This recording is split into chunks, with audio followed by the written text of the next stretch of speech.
और विश्वामित्र जी ने राम जी से कहा, राम जाओ सरयू में जाकर के आचमन करके आओ जल्दी से, मैं तुमको मंत्र देना चाहता हूं।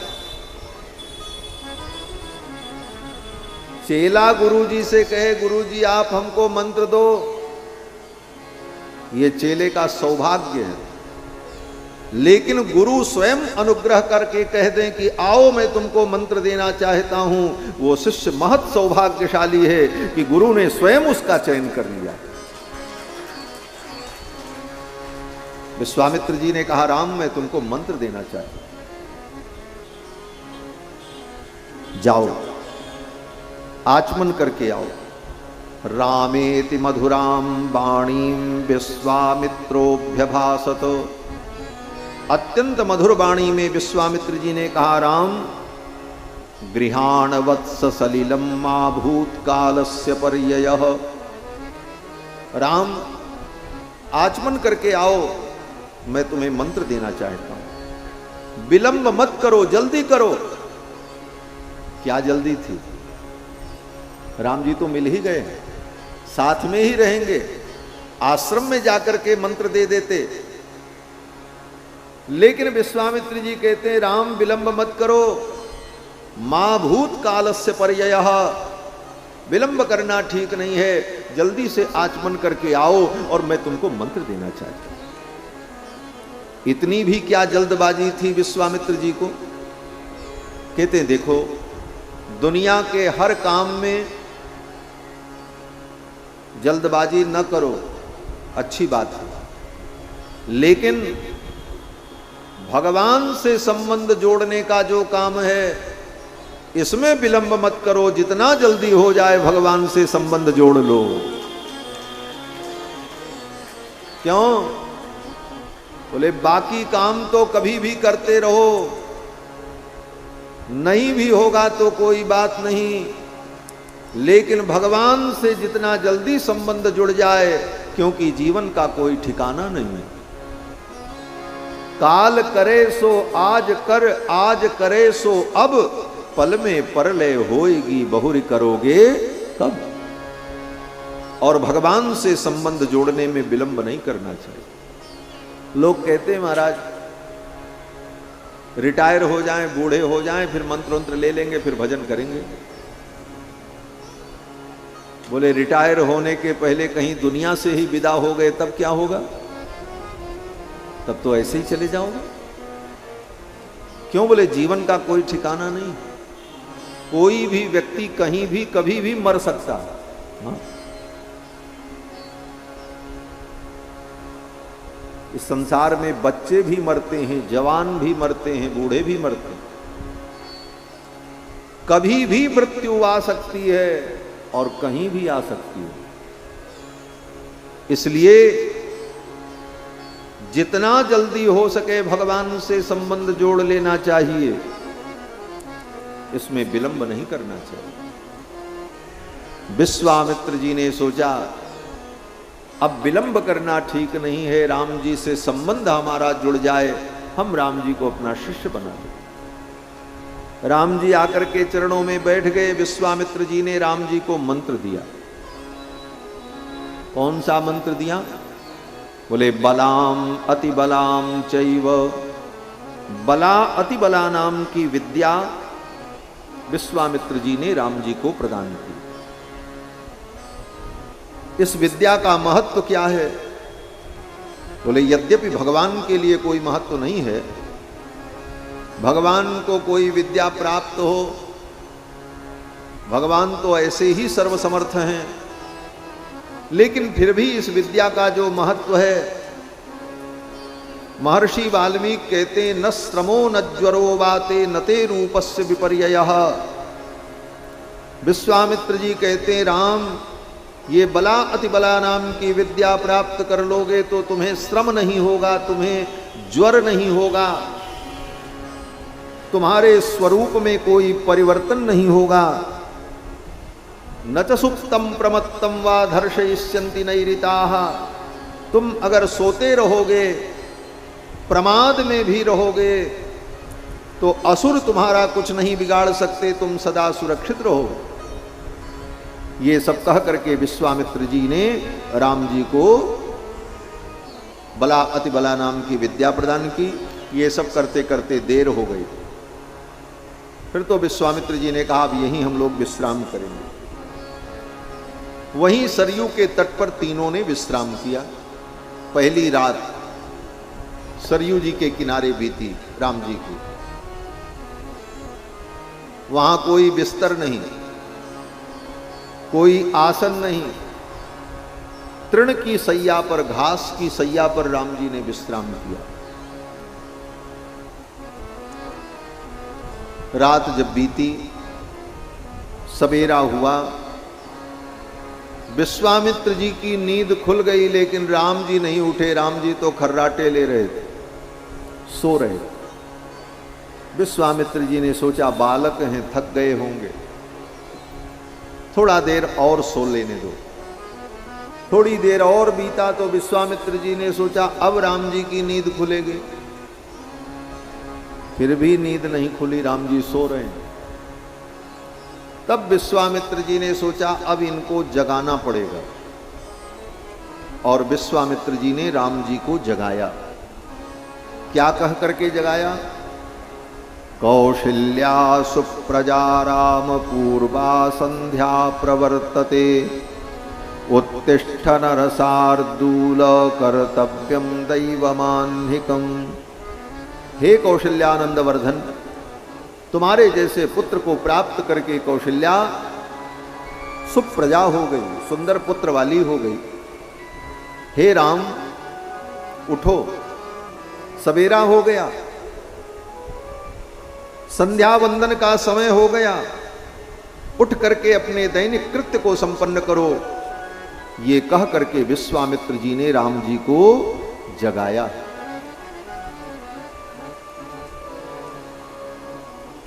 राम जी ने और विश्वामित्र जी ने राम जी को जगाया। पहली बार भगवान को इस प्रकार से किसी ने जगाया।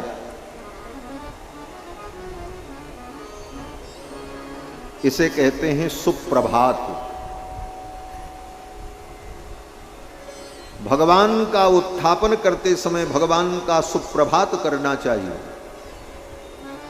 विश्वामित्र जी ने सुप्रभात किया। दोनों कुमार उठे, स्नान किया, संध्या वंदन किया। विश्वामित्र जी ने भी स्नान संध्या वंदन किया, और फिर विश्वामित्र जी के साथ राम जी आगे चल पड़े। आगे जब चले तो सरयू जी के किनारे किनारे वहां पर पहुंचे जहां पर सरयू और गंगा का संगम हो रहा था। सरयू आगे जाकर के गंगा में मिल जाती है, बलिया जनपद में। जब वहां पर पहुंचे विश्वामित्र जी राम लक्ष्मण को लेकर, तो नाव से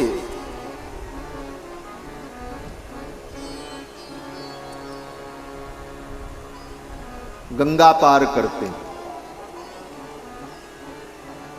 नाव से जब गंगा पार करते हैं तो दोनों नदियों का जल जहां पर मिल रहा था, वहां घर घर घर घर की ध्वनि हो रही थी। राम जी ने विश्वामित्र जी से पूछा, गुरुदेव बारिणो भिद्यमानस्य किमयं तुमलो ध्वनि ही, ये कैसी ध्वनि उत्पन्न हो रही है? विश्वामित्र जी ने कहा, राम गंगा और सरयू दोनों नदियों का मिलन हो रहा है, दोनों के जल प्रवाह का घर्षण जो है, उस घर्षण से ये ध्वनि उत्पन्न हो रही। राम जी ने पूछा, ये सरयू क्या है? तो विश्वामित्र जी ने राम जी को सरयू का परिचय दिया। ये गंगा कौन है? गंगा का परिचय दिया। ये सब करते हुए गंगा पार करके जब आगे बढ़े तो घनघोर जंगल पड़ा। उस जंगल में जब प्रवेश किया तो राम जी ने कहा, गुरुदेव इस जंगल को देख करके लग रहा है कि पहले यहां कोई नगर था। विश्वामित्र जी ने कहा, हाँ राम, ये पहले मलद और करूष नाम का जनपद था।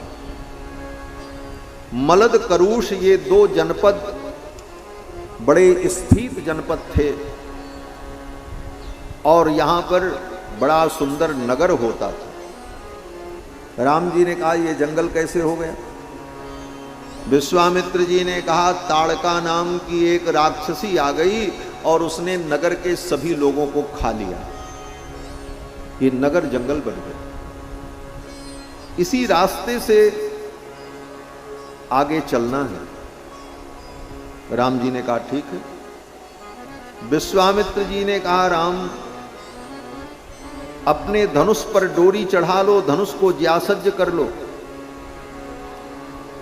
इसी रास्ते में ताड़का रहती है और वो कहीं से भी आ सकती है, किधर से भी आ सकती है। इसलिए हे राम, अपने धनुष पर डोरी चढ़ा लो और ताड़का अगर आ जाए तो उसे छोड़ना मत, मार देना। राम जी ने कहा, ठीक है, मार देंगे, आपकी आज्ञा का पालन करेंगे। थोड़ी दूर चलने के बाद विश्वामित्र जी ने फिर कहा, राम, अगर ताड़का आ जाए तो उसे मार देना, छोड़ना मत। राम जी ने कहा, ठीक है गुरुजी, ताड़का आएगी तो हम उसे मार देंगे। फिर थोड़ी दूर चलने के बाद विश्वामित्र जी ने कहा, राम,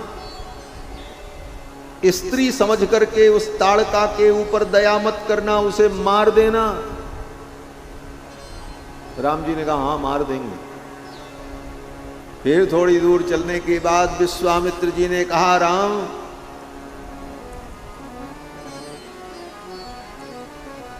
अनिंद्रम लोकमिच्छन्ति काव्य माता निशोदिता विष्णुना च पुरा राम भृगुपत्नी पतिव्रता। भृगु महर्षि की पत्नी सारी दुनिया को समाप्त कर देना चाहती थी, तो भगवान विष्णु ने भृगु की पत्नी को मारा था। जो स्त्री संसार के लिए काल बन जाए, ऐसी स्त्री को मार देने में कोई पाप नहीं है। इसलिए हे राम, इस ताड़का को मार देंगे। राम जी ने कहा, मार देंगे। फिर थोड़ी दूर चले, विश्वामित्र जी ने कहा, राम, ताड़का आए तो मार देना। श्रूयते पुरा सक्रो विरोचन सुताम नृप। विरोचन की पुत्री मंथरा नाम की एक राक्षसी थी। वो मंथरा नहीं जो अयोध्या में, वो अलग है, ये मंथरा अलग है। मंथरा नाम की एक राक्षसी जो विरोचन की पुत्री है, वो सारी पृथ्वी को नष्ट कर देना चाहती। तो उस मंथरा को इंद्र ने मारा है। इन सारे उदाहरणों को बता करके विश्वामित्र कहते हैं, राम, नहीं ते स्त्री वध कृते घृणा कार्या नरोत्तम। ताड़का को स्त्री समझ करके उसके ऊपर दया मत करना, उसे मार देना। राम जी ने कहा, मार देंगे। राम जी ने मन में सोचा, जब तक ये ताड़का मरेगी नहीं तब तक गुरुजी को शांति मिलेगी नहीं। लेकिन ताड़का आए तो मारे, अभी तक तो आई नहीं। तो राम जी ने गुरुजी को आश्वस्त किया। राम जी ने कहा, गुरुदेव, मैं ताड़का को मार दूंगा। क्यों मारूंगा? बोले, 3 कारण से। गो ब्राह्मण हितार्थाय, गाय और ब्राह्मण के हित के लिए। गाय और ब्राह्मण, गौ और ब्राह्मण के हित के लिए। देशस्य च हिताय च, राष्ट्र के हित के लिए। राष्ट्र के हित के लिए किसी को भी मारना पड़े तो उसमें कोई पाप नहीं, क्योंकि राष्ट्र सर्वोपरि है। ये राष्ट्र धर्म है। आज लोग राष्ट्रवाद की बात करते हैं राम जी ने 9 लाख वर्ष पहले कहा है इस बात को कि राष्ट्र के अभ्युदय के लिए, अपने देश के हित के लिए अगर किसी को भी मारना पड़े तो उसे मार देना चाहिए। गो ब्राह्मण हितार्थाय देशस्य च हिताय च तब चैवा प्रमेयस्य वचनम कर्तुमुद्यता। हे गुरुदेव, गौ ब्राह्मण के हित के लिए, राष्ट्र के हित के लिए आपके वचन का मैं पालन करूंगा और आपके वचन के अनुसार मैं ताड़का को मार दूंगा। और अब मैं उसकी प्रतीक्षा नहीं करूंगा कि ताड़का आए, मैं उसे बुला ही लेता हूं। और राम जी ने क्या किया? बोले अपने धनुष को एक हाथ से पकड़ा और दूसरे हाथ से धनुष की डोरी को पकड़ा, खींचा इसे। एवमुक्त्वा धनुर्मध्ये बद्ध्वा मुष्टिमरिंदमः। ये कहते हुए राम जी ने एक हाथ से धनुष की डोरी को पकड़ा और ऐसे जोर से खींचा, कान तक खींच करके उस डोरी को छोड़ दिया। बाण नहीं चढ़ाया, केवल डोरी को पकड़ करके खींचा और छोड़ दिया। ज्याघोषमकरोत् तीव्रम दिशशब्देन नादयन्। महर्षि वाल्मीकि कहते हैं कि राम जी के धनुष की डोरी की टंकार ऐसी हुई कि पूरा जंगल गुंजायमान हो। ताड़का सो रही थी। बोले दिन में सो रही थी? बोले हाँ, निशाचर जो होते हैं वो दिन में सोते हैं, रात में जगते हैं। आज भी धीरे धीरे निशाचरों की संख्या बढ़ रही है। रात के 2 बजे तक जगेंगे और दिन के 10 बजे तक सोएंगे, वो सब निशाचर। रात में जगना और दिन में सोना ये निशाचरों का धर्म है। इसीलिए निशाचरों जैसी बुद्धि होती चली जा रही। प्रातः काल का सूर्योदय नई पीढ़ी के लोग देखते ही नहीं, उनको पता ही नहीं है सूर्योदय कैसे होता है। क्यों? बोले रात के 3 बजे तक जगेंगे और करेंगे क्या? बोले ऊपर नीचे बस। आजकल वो जो यंत्र होता है मोबाइल, उसी में इधर उधर, ऐसे इधर इधर करते करते तुम्हारी जिंदगी भी इधर उधर हो जाएगी। अगर नहीं संभले तो इधर उधर हो जाएगी, पक्की बात है। रात के 3 बजे तक जगना और फिर 10 बजे तक सोना, ये निशाचर वृत्ति, ये असुरों का धर्म है, आसुर धर्म है। वो राक्षसी भी रात भर जगती थी और दिन में सोती थी। दिन में वो सो रही थी, तब तक राम जी ने जब अपनी धनुष की टंकार की तो चौंक करके उठ गई। उसकी नींद खुली, उसने देखा अरे मेरे जंगल में कौन आ गया, ये कैसी ध्वनि है। उस टंकार को सुनकर, राम जी के धनुष की ज्या की ध्वनि को सुनकर ताड़का उसी दिशा में दौड़ पड़ी, आई मारा। जब ताड़का आई तो राम जी ने लक्ष्मण से कहा, पश्य लक्ष्मण यक्षिण्या। लक्ष्मण देखो देखो, ये ताड़का यक्षिणी आ गई। भैरवम दारुणम वपुः, इसका शरीर कितना भयानक है और इसका स्वर कितना भयानक है। भैरवम, रवम स्वरम, भीतिकरम, जो स्वर भय को उत्पन्न करने वाला हो उसको कहते हैं भैरवम। इसका स्वर कितना भयानक है, ये कितनी दारुण है, कितनी भयानक थी। राम जी लक्ष्मण से कहते हैं, लक्ष्मण भिद्येरन दर्शनादस्याभीरूणाम हृदयानि च। अगर कोई डरपोक व्यक्ति हो, जिसको कहा जाता है डरने वाला व्यक्ति, राम जी कहते हैं अगर डरने वाला भीरू व्यक्ति हो तो उसका तो हार्ट फेल हो जाएगा, इसको देखते ही मर जाएगा। ये कुछ न करेगी, इसका दर्शन करके आदमी मर जाएगा, इतनी भयानक।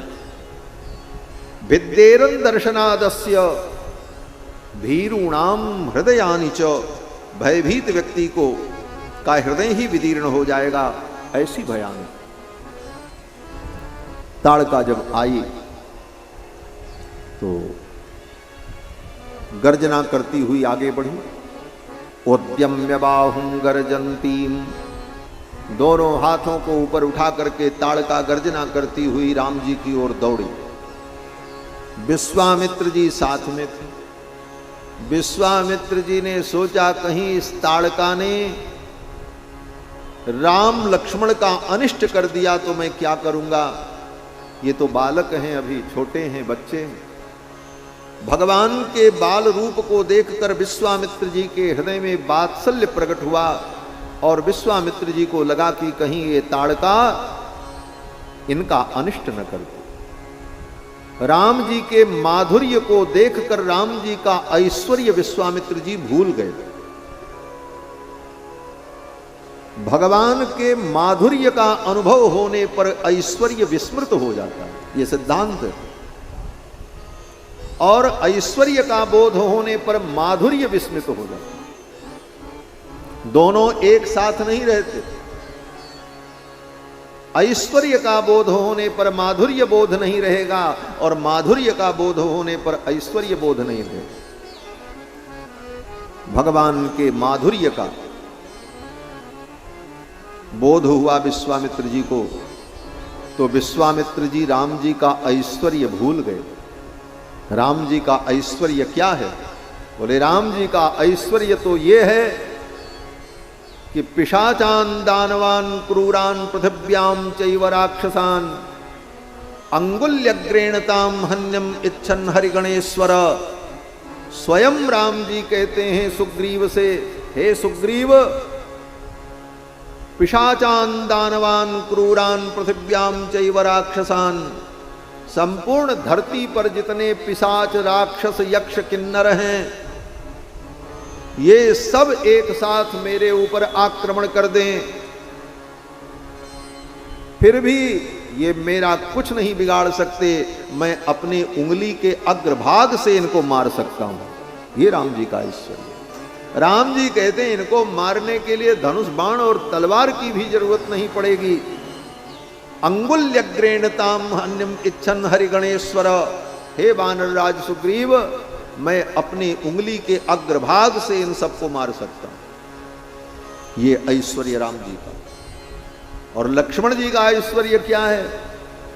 राम जी ने ही सुग्रीव से कहा, सुग्रीव, जगमह सखा निशाचर जेते लक्ष्मण हनहि निमिष महतेते। संसार में जितने राक्षस हैं उनका संहार लक्ष्मण एक क्षण में कर सकता है। ये राम लक्ष्मण का ऐश्वर्य, यह सामर्थ्य है राम जी की।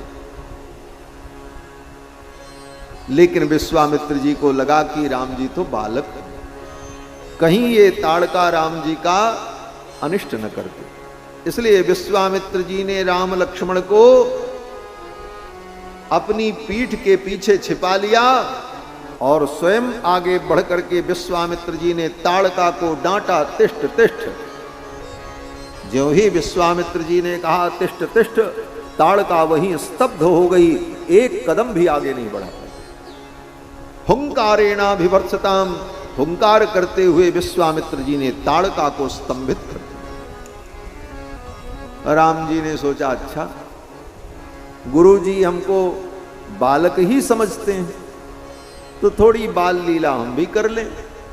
राम जी ने क्या किया? बोले विश्वामित्र जी ने जब राम जी को पकड़ करके पीछे छिपाया तो राम लक्ष्मण दोनों भाइयों ने कस करके विश्वामित्र जी को पकड़ लिया। अरे गुरु जी, ये तो राक्षसी आ गई। जैसे बच्चे डर जाते हैं उसी प्रकार राम जी ने ऐसी लीला की। विश्वामित्र जी ने सोचा ये तो बालक ही, लेकिन अगले क्षण ही राम जी ने कहा, गुरुदेव आपकी कृपा मेरे ऊपर बनी रहे। विश्वामित्र जी ने अपना हाथ राम जी के मस्तक पर रखा, एक हाथ लक्ष्मण के मस्तक पर रखा और दोनों कुमारों को आशीर्वाद दिया। विश्वामित्र जी ने कहा कि स्वस्ति राघवयोरस्तु जयम चैवाभ्यभाषत। हे राम, हे लक्ष्मण, तुम्हारा मंगल हो, स्वस्ति कल्याण हो, जयम चैवाभ्यभाषत, तुम्हारी जय हो, विजयी भव विजयी भव विजयी भव। राम जी ने कहा बस अब मैं ताड़का को मार दूंगा। क्यों? राम जी कहते हैं गुरुदेव अब आपका आशीर्वाद मिल गया, अभी तो मैं ताड़का को नहीं मार पाता, लेकिन अब आपके आशीर्वाद से मैं ताड़का को मार दूंगा। यही राम जी की विनम्रता है। सामर्थ्य तो राम जी का है, लेकिन राम जी अपने सामर्थ्य का बखान नहीं करते।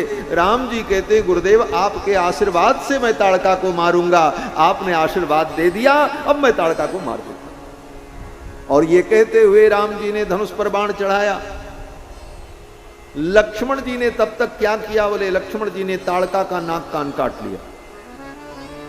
नाक कान काटने में लक्ष्मण जी बड़े प्रवीण हैं, आगे शूर्पणखा का नाक कान काटेंगे, यहां ताड़का का नाक कान भी लक्ष्मण जी ने काटा है।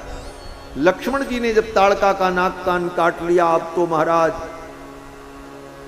काम रूप धरा सा तो कृत्वा रूपाण्यनेक सह, अनेक रूप धारण करके वो दौड़ने लगे, माया प्रकट करने लगे। आकाश में उड़ गई, दिखाई ही नहीं पड़ रही थी, बड़े बड़े पत्थरों की वर्षा करने लगी, अनेक प्रकार की जब माया करने लगी तो राम जी उसकी सब माया का खंडन कर रहे थे। एक बाण राम जी मार दें उसकी सब माया गायब हो जाए, फिर दूसरी माया वो करती। राम जी को मजा आने लगा, जैसे बच्चों को गुड्डी उड़ाने में मजा आता है, पतंग उड़ाने में, उसकी पतंग काट दी, फिर उसकी पतंग काट दी, फिर उसकी पतंग काट दी, और फिर मजा आने लगता है, बच्चा प्रसन्न होता, अरे उसकी पतंग हमने काट दी। तो राम जी भी उसकी सब माया को काटते जाते और हंसते आनंदित होते। विश्वामित्र जी ने देखा राम जी तो खेलने में लग गए, ये खेलते रहेंगे तो ये काम कैसे होगा। इसलिए विश्वामित्र जी ने राम जी से कहा, राम अलम ते घृणया राम पापैषा दुष्टचारिणी। हे राम अलम, बस करो, अब मत खेलो, अब मार दो इसको, विलंब करना ठीक नहीं है। राम जी ने कहा अच्छा तो अब मार देते हैं। फिर तो राम जी ने धनुष के ऊपर बाण चढ़ाया और एक ही बाण में ताड़का का काम तमाम कर दिया महाराज। एक ही बाण प्राण हर लीना, एक ही बाण प्राण हर लीना, दीन जानते निज पद दीना, दीन जानते निज पद दीना, दीन जानते निज पद दीना। एक ही बाण में ताड़का का काम तमाम कर दिया। ये राम जी के बाण का पराक्रम। एक ही बाण, राम जी अगर किसी को मारना चाहें तो दो बाण चलाने की जरूरत राम जी को नहीं पड़ती। कि बोले दो बाण किसको चलाना पड़ता है? बोले जिसका पहला बाण व्यर्थ हो जाए तब दूसरे बाण की जरूरत पड़ी। किसी को मारने के लिए आपने दो गोली चलाई, इसका मतलब बोले पहली गोली तुम्हारी मिस हो गई, वो गोली ठीक निशाने पर नहीं लगी, इसलिए दूसरी गोली चलानी पड़ी। तो राम जी ऐसे धनुर्धर नहीं है कि उनका प्रहार, उनका वार चूक जाए। एक ही बाण उनका शत्रु का संहार करने के लिए पर्याप्त है। लेकिन राम जी अगर खेलना चाहें तो फिर खेलना तो खेलना। अभी तक राम जी खेल रहे थे, एक के बाद एक बाण, एक के बाद एक बाण मार रहे थे, उसकी माया को खंडित कर रहे थे। लेकिन जब मारने का समय आ गया तब विश्वामित्र जी ने कहा इसे मार दो। तब राम जी ने एक ही बाण में ताड़का को मार दिया। एक ही बाण प्राण हर लिया। मिथिला की सखियां गाती हैं तो कहती हैं इनका प्रभाव अद्भुत है। बोले क्या प्रभाव है? बोले एक ही बाण में ताड़का राक्षसी जो गिरी सो पड़ी की पड़ी रह गई। एक ही बाण में ताड़का राक्षसी, एक ही बाण में ताड़का राक्षसी, उठ सकी ना पड़ी की पड़ी रह गई, उठ सकी ना पड़ी की पड़ी रह गई। राम को देख कर श्री जनक नंदनी, राम को देख कर श्री जनक नंदिनी, बाग में जा खड़ी की खड़ी रह गई, बाग में जा खड़ी की खड़ी रह गई। राम देखे सिया और सिया राम को, राम देखे सिया और सिया राम को, चारों अखियाँ लड़ी की लड़ी रह गई, चारों अखियाँ लड़ी की लड़ी रह गई। राम को देख कर श्री जनक नंदनी, राम को देख कर श्री जनक नंदिनी, राम को देख कर श्री जनक नंदनी, राम को देख कर श्री जनक नंदिनी। एक ही बाण में भगवान ने ताड़का का संहार कर दिया। उसी समय इंद्र आए और इंद्र ने विश्वामित्र जी को धन्यवाद दिया। मुने कौशिक भद्रम ते, इंद्र ने आकर के कहा, हे मुनिवर आपका मंगल हो, आपने ये बहुत बड़ा कार्य किया, इस ताड़का राक्षसी का वध कराया, इसके लिए आपको हम साधुवाद देते हैं। देवताओं ने राम जी के ऊपर, विश्वामित्र जी के ऊपर पुष्प की वर्षा की और फिर वे देवता विदा हो गए। जब देवता सब चले गए तब विश्वामित्र जी ने कहा, राम अब आज रात्रि में इसी जंगल में निवास करें। ताड़का का वध करने के बाद एक रात्रि राम, लक्ष्मण और विश्वामित्र जी ने उस जंगल में निवास किया। दूसरे दिन सवेरे अपने आश्रम के लिए जब विश्वामित्र जी जाने लगे तो और जितने अस्त्र शस्त्र थे, विद्याएं थीं, वो सब विद्याएं विश्वामित्र जी ने राम जी को प्रदान कर दी। आयुध सर्व समर्पिके तब निज आश्रम आन, सारे आयुध अस्त्र शस्त्र राम जी को समर्पित कर दिया। अर्थात पूर्ण समर्पण,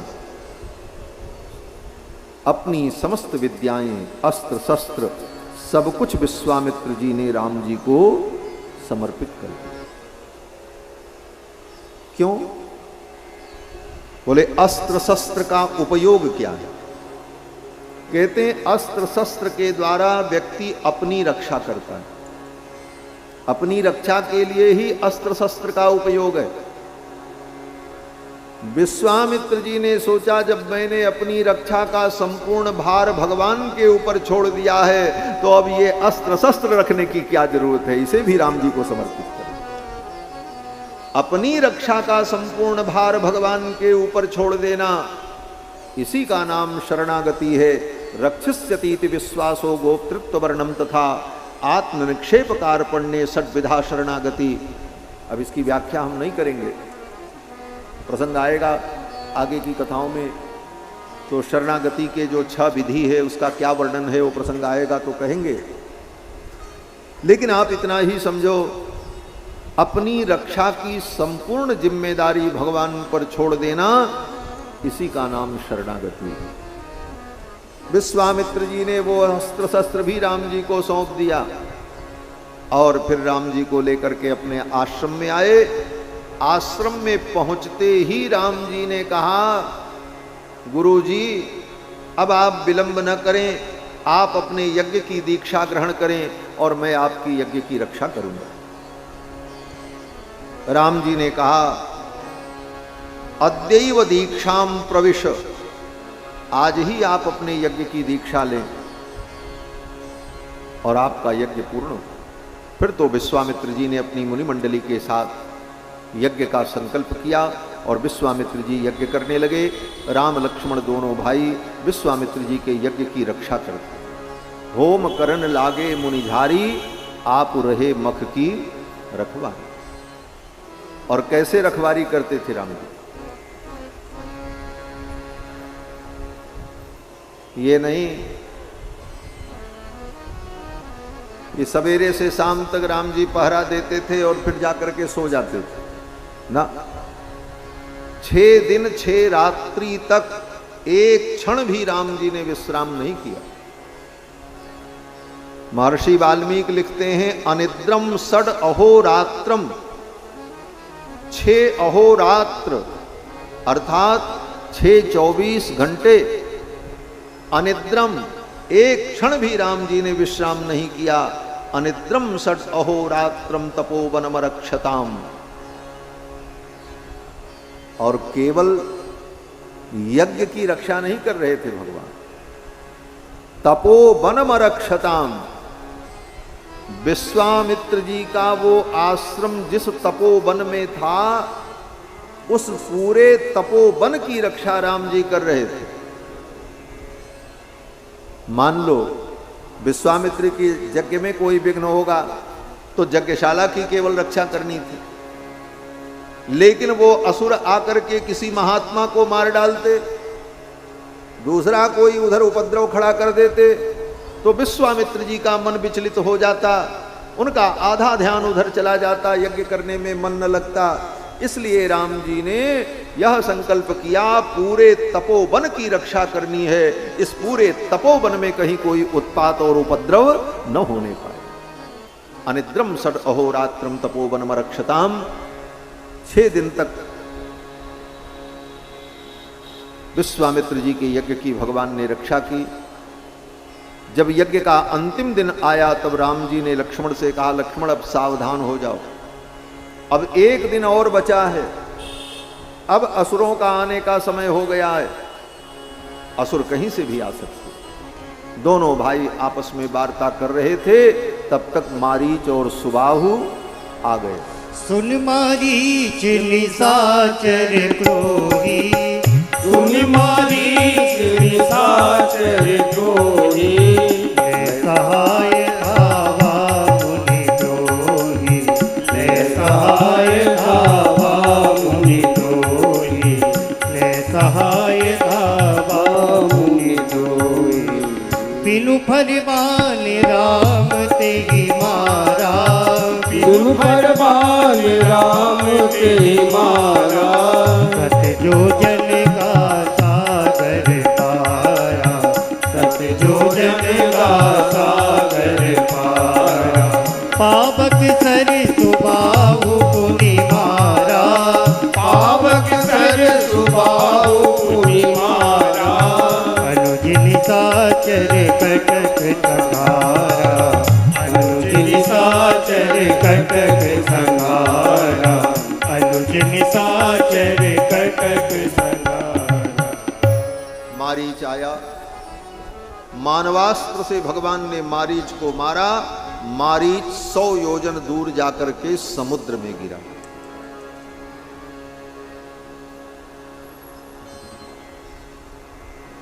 अब कहां गिरा समुद्र में?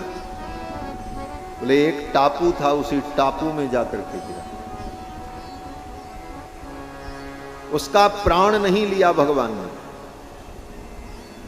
भगवान ने सोचा इसको उठा करके दूर फेंक देते हैं। क्यों? बोले आगे लीला में इसकी जरूरत पड़ेगी। यही माया मृग बनेगा तब सीता हरण होगा, और जब सीता हरण होगा तब रावण का मरण होगा। तो रावण के मरण में इसको कारण बनाना है, इसलिए राम जी ने मारीच को जान से नहीं मारा, 100 योजन दूर फेंक दिया। और समुद्र के बीच में एक टापू था, वहीं जाकर के वो गिरा।